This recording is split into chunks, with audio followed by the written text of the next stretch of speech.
បាទអនុញ្ញាតគោរពនឹងជំរាបសួរដល់ពុកម៉ែបងប្អូនទាំងអស់បាទដែលធ្លាប់ទៅតាមដានបាទវីដេអូខ្ញុំបាទប្រភេទហ្នឹងគឺយើងបង្ហាញពីកូនត្រាក់ទ័រឆ្នៃរបស់ស្នាដៃកូនខ្មែរប្រភេទនេះគឺយើងប្រពាក់ទៅដោយកង់ដែកបាទពុកម៉ែបងប្អូន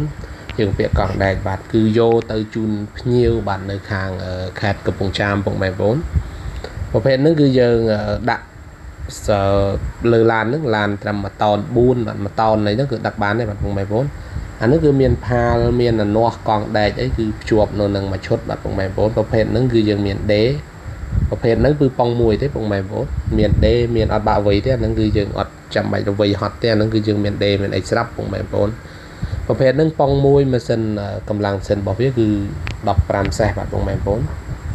កម្លាំងម៉ាស៊ីន15សេស